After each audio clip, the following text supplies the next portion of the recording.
Okay, so new ranked season just dropped. It's season 12 now for Honor of Kings. Let's go to the usual. Drop some hero tier lists that are suitable for solo rank, duo, or even trio, or even full party. You know what? Let's go. Okay, first thing for Clash Lane, fighters. You can always go Mayin, very strong in terms of like full burst potential, lots of mobility, lots of healing, and you know what? CC immunity. She's still up there in terms of like raw power, so picking her is always good to go.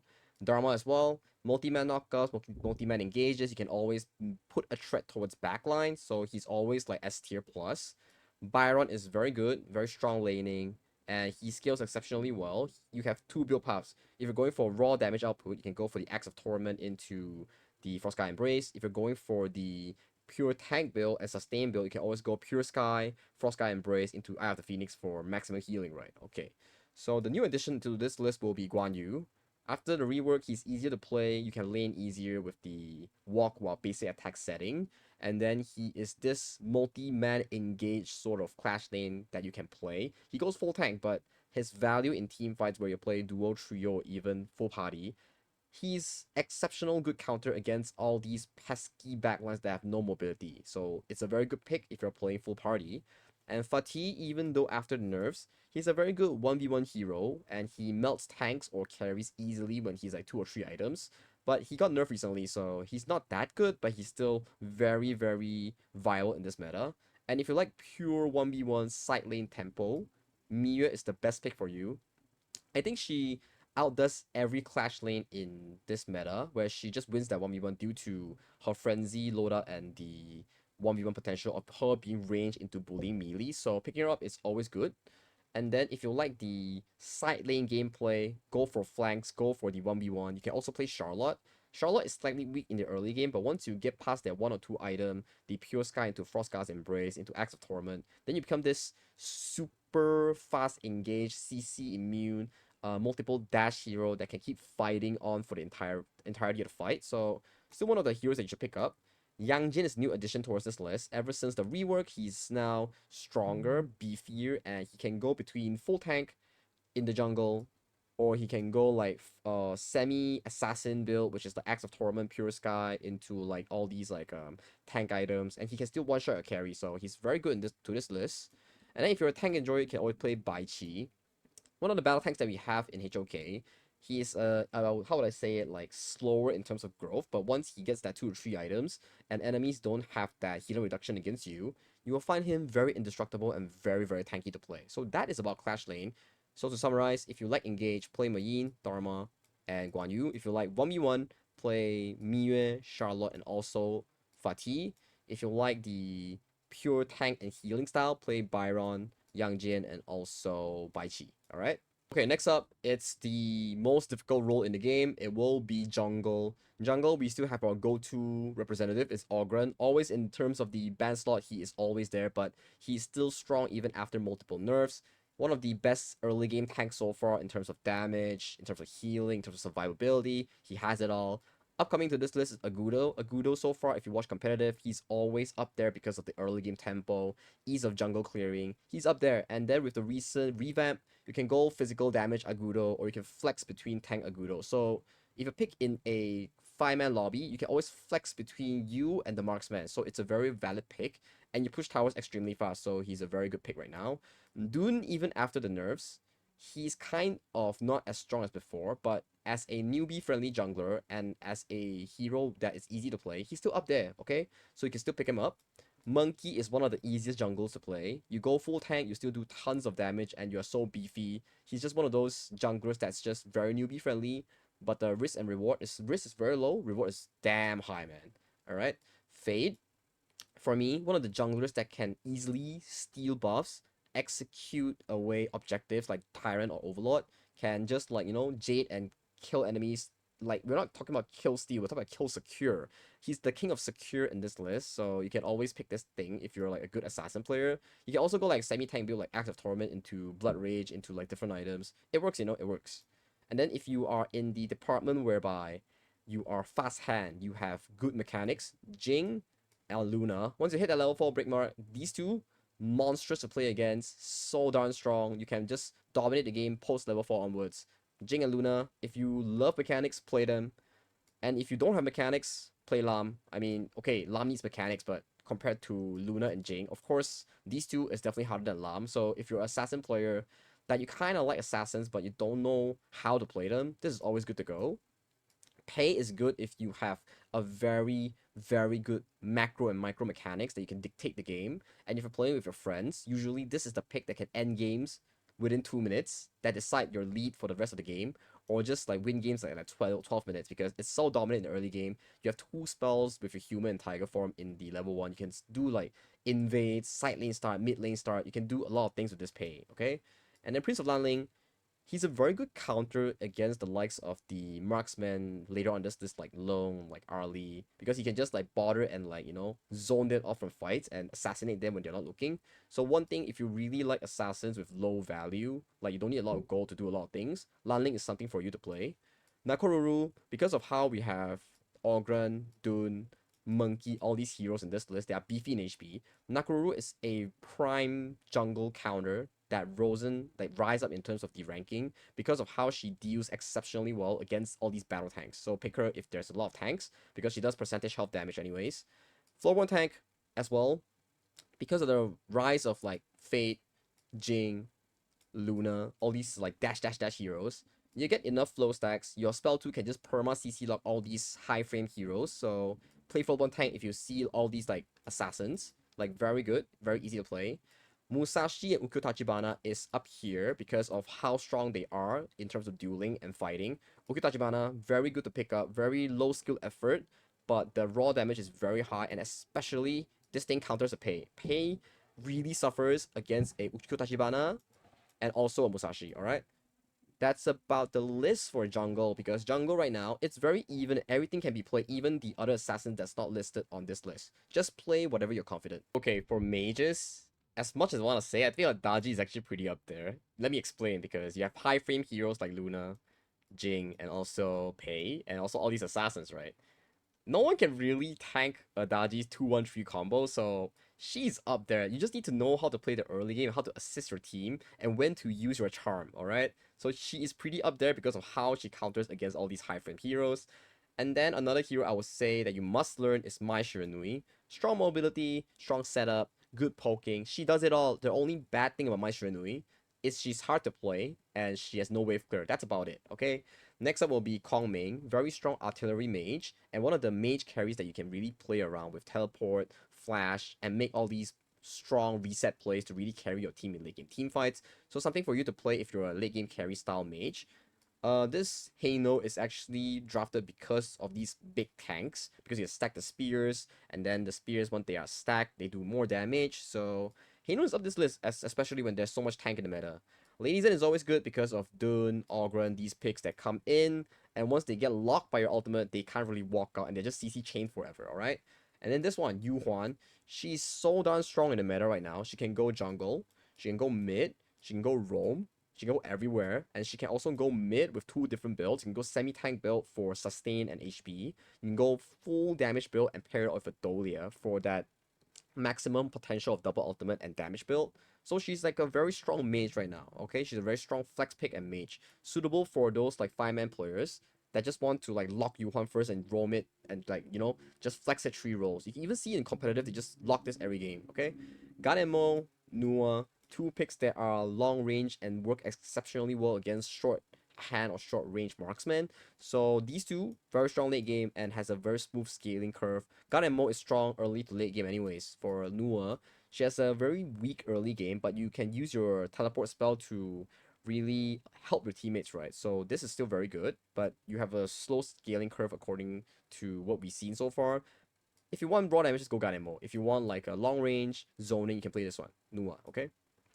For CC mages that you like Lady Zen, and you can also enjoy Princess Frost or Shi or even like Yixing. All these are utility mages that really provide value when you are not so fed. Even if you don't have a lot of gold, you can funnel the gold to your jungle core or your farm lane marksman. You just work very well even with minimal gold. So all these picks, very suitable if you're not looking to play gold heavy carries, right, in the mid lane. So mid lane for me, almost everything is still playable, even if Dr. Bien, even the others are still playable. It just depends on how well you are playing in terms of mastery skills. So it really depends up to you. But all these these are the prime picks so far in terms of the mage pool.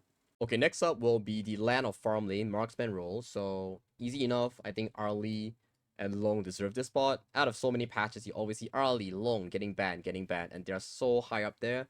Arlie, one of the highest mobility and most difficult marksmen so far we have in Honor of Kings. She can block projectiles, she can win out 1v1s in the side lane, she can duel against assassins or fighters. Very strong to this patch. So Long, similar in style, but not so strong laning, but your burst damage is so darn high. 1-3-1 combo and the enemies just, evaporates almost immediately during that mid game when you have what?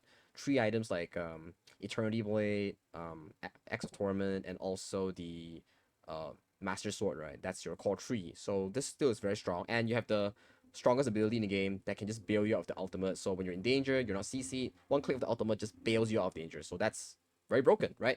And then when these two are in meta, you have Chano as well. Insane laning phase that just destroys these two in lane. And his late game scaling is so strong. His damage is so damn high. But the only bad thing is that in a meta where there's so much assassins and fighters that can just burst through you in the backline, he has zero mobility. So he's only picked when your team drafts a very good peel or like a protection draft to really protect this channel to give him enough space to do DPS, alright? Marco Polo, weak laning phase, but his mid game is very strong. One of the high strong marksmen that can do playmaking, side lane 1v1s, or like 1v5 gameplay with double stun mechanic. So his laning phase really loses against like Arlie, Chano, and the others, but once he scales towards that mid game, you start seeing him dominate the map even stronger. The way he finds farm is just very fast, okay? Consort Yu is very good because of, as a counter pick, you have all these AD assassins like what? Pei, Jing, Lam, this one, Mayin Dharma, right? So when you pick Consort Yu, you're protecting yourself from danger. The only bad thing that Consort Yu has is that very low mobility, and also you are very volatile and you're very vulnerable to the likes of a Gun and Mo, Nua, Ladies, and all these like long range CCs or like burst damage. So your power spec comes exceptionally hard once you hit that 3 to 4 item, including a succubus cloak, then you are dominating the game. Before that, you are kind of weak, okay? Direnjie, one of the best marksman picks so far in terms of blind. So blind pick Direnjie is always good because of how strong he is in the laning phase, and he scales exceptionally well with the on-hit build, Spark Force Dagger into the Doomsday, but once you hit that late game mark, you will find your damage lower compared to traditional crit ADCs, right? And then you have no mobility, you have the spell 2 to remove CC, and you have good laning phase. So if you don't end the game around 12 to 14 minute marks on Direnjie, you will see him start getting outscaled by Gan and Mo, Nua, all these long range mages. So you have to keep that in mind. But the good thing about this, he's one of those marksmen where you can build tank. So 3 core item that's damage, and then you can build like a succubus cloak and a Curious of Savagery or Blood Rage to really allow this marksman to go semi-tank, right? Lady Sun, one of the strong laners in towards this list, can almost beat anyone in this list. But the only thing about her, her mobility is not so consistent, right? Because you can still get engaged on by all these assassins if you're not careful. Like for real, guys, even Arlie can get engaged by all these assassins. So Lady Sun requires a lot of mastery to play. So do put in practice on her, and you will see a lot of value. So for marksman, we don't have a lot. So all this is what you can play if you're a solo, duo, or trio. But let's say if you're a full party, you can always go Hoi, Alessio, Garo, all these picks. The reason why it's not on this list is because they really need a lot of protection, and your team needs to play around you. And they have no mobility, so once you get engaged, you practically just die. So that's why they are not on this list, such as Alessio, Hoi, and others, right? But that's for marksman. Okay, finally for the roamers, Diadea still holds the top roamer spot after so many patches. She has infinite scaling. The more money you steal or earn, and then you can provide that money towards your ultimate for more damage, more healing. So she's pretty busted so far. Has mobility, has CC, has a strong early game. She does it all. So the upcoming one that we keep mentioning about is actually Yu Huan. Insanely strong marksman, can be a secondary carry when needed in as a roamer role, has healing, has phase check, has a unkillable ultimate spell that can heal your team AoE. So she's pretty up here, very strong, very strong.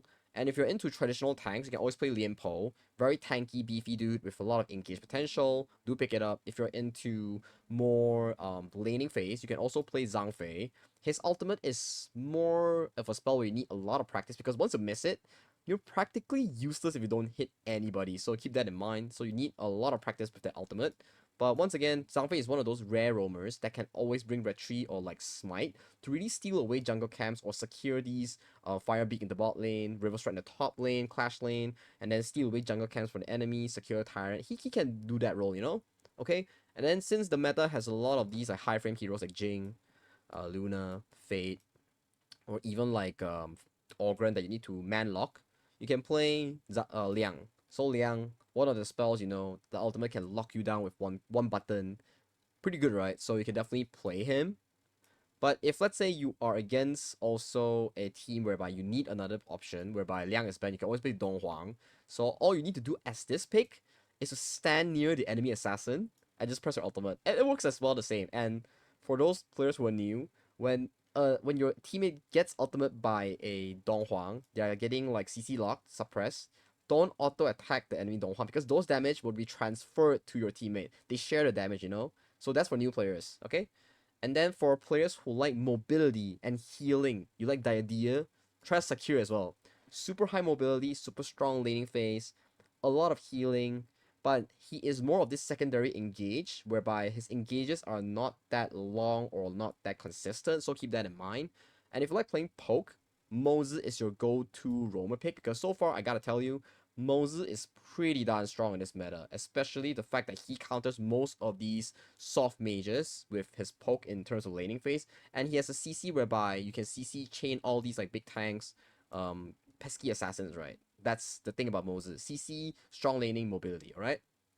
If you're into big playmaking, Guiguzi is very suitable for you because of his gameplay whereby you can make multi-man engages, multi-man setups, as long as you ban the likes of Zhuangzi in this list, right? Okay, so that's Guiguzi. And if you're into like the hook heroes, try out Kui. So Kui, ever since the changes of this hero, he has been this hero whereby you don't need to hit the hook to allow your ultimate to suck the enemy and CC chain them. You can just spell one and then ultimate, and it will still do the CC chain for you. Alright, so that's a mini change that you need to take note of. And then if you're into like double refresh, whereby you have a, let's say Yixing in your team, you want double ultimate, you want Nua double ultimate, you want like a, what do you call this? All this like a maybe Baichi double ultimate, Yangjin double ultimate, or even the likes of a Ogran Musashi double ultimate, right? You can play Dolia. Why no Elaine? Because Elaine has been nerfed to the ground, not as strong as anymore, okay? So no Elaine. So Dolia, only, I don't really suggest playing Dolia in a solo or duo environment whereby you don't have someone to refresh the ultimate. If it's in like a duo where you always have a Yu Huan to refresh for, okay, pick Dolia. But if you're refreshing for a solo queue teammates, you don't know whether they'll play good. So better not pick Dolia if you're in a solo duo environment, okay? So for Dachshell, similar. Not every solo queue teammates know how to take the portal or utilize the ultimate. She's a very strong macro heavy roamer that can be played towards the mid lane as well if you like. But as a roamer, if your teammate doesn't know how to use your spells, please don't pick a solo duo. If you pick a 5-man, very strong, okay? Very strong. And finally, we have Sunbin on this list, even though, like, we keep mentioning that, oh, she's a Dark System hero. She sucks ass. But you gotta think about it, right? Sunbin, she's a very strong anti-tank hero, and in towards the late game, she's one of the strongest late game roamers because her spell 2 Time Flux, it is not affected by healing reduction, meaning when you burst me at 100% HP and she clicks that spell 2 and I'm not dead, I get back 50% HP. And even if you have the items like Venomous Staff, Imperial Effect, Musashi Ultimate, the teammates still get back the HP. So that's how busted she is, okay? So even though your teammates suck at playing her, if it's a 5-man setting, 3-man setting, do pick her. She's insanely strong. So yeah, that's about the entire list that we have from Clash Lane all the way to Roamer. Do drop a comment on what you think about this tier list. Sorry for not updating for so long. I'll be back and making guides slowly but surely. I've been pretty busy. So yeah, see you guys in the next video. Bye bye.